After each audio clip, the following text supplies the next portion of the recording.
अरे ब्रँड नेत्या नवनीत राणा लोकसभा निवडणुकीत पराभूत झाल्या। त्यांना अनेक दिवसापासून पुनर्वसनाची आस लागली, पण हाती आलेली संधी अगदी थोडक्यात हुकली।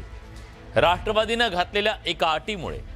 ही अट नेमकी कोणती जाणून घेऊया या खास रिपोर्टमधून। अटींमुळे हुकली राणांची खासदारकी।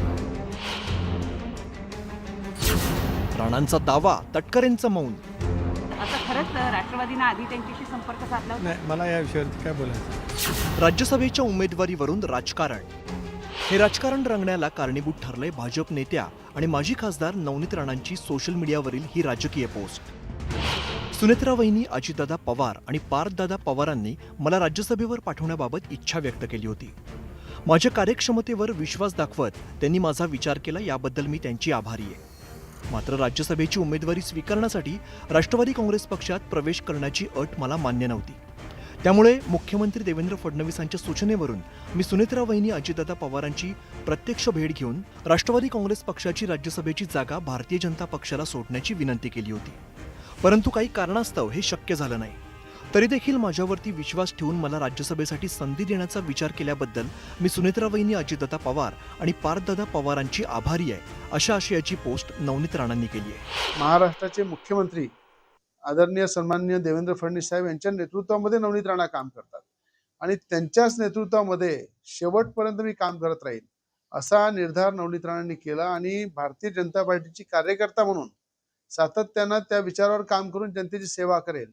पदासाठी इकडल्या तिकडे उड्या मारल्यापेक्षा निष्ठेने आणि आपल्या विचाराला धरून काम केलं पाहिजे, हा उद्देश, हा संकल्प नेहमी नवनीत राणांचा राहिलेला आहे। की नवनीत राणाजी या अत्यंत कष्टाळू आणि एक हिंदुत्ववादी नेते आहेत, कार्यकर्ते आहेत। देशामध्ये त्यांना मान्यता आहे, भारतीय जनता पार्टीमध्ये मान्यता आहे आणि त्यामुळं नेते म्हणून त्यांनी घेतलेली जी भूमिका आहे ती महत्त्वाची आणि ती अत्यंत चांगली भूमिका नवनीत राणांनी घेतली। राष्ट्रवादी काँग्रेसने राज्यसभेच्या उमेदवारीसाठीची पक्षप्रवेशाची अट मान्य नसल्याचं नवनीत राणांनी स्पष्ट केलंय। राणांना राष्ट्रवादीने घातलेल्या अटीबाबत राष्ट्रवादीचे प्रदेशाध्यक्ष सुनील तटकरेंनी बोलणं टाळलंय।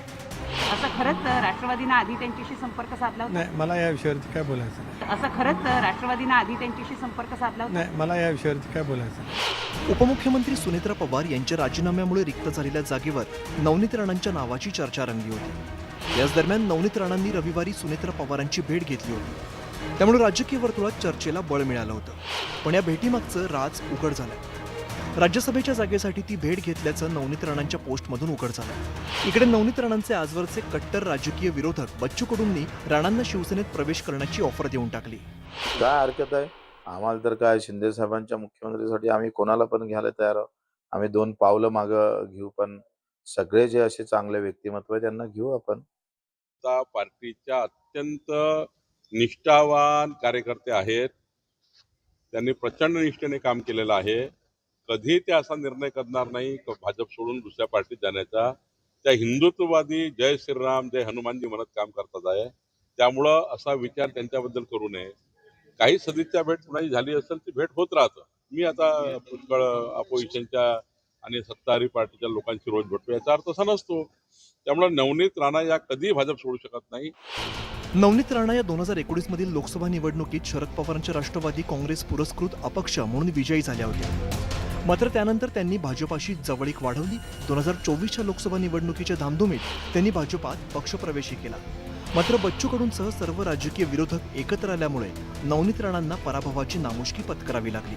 पण आता अचानक राष्ट्रवादीकडून राज्यसभेच्या उमेदवारीसाठी नवनीत राणांचं नाव पुढे कसं आलं?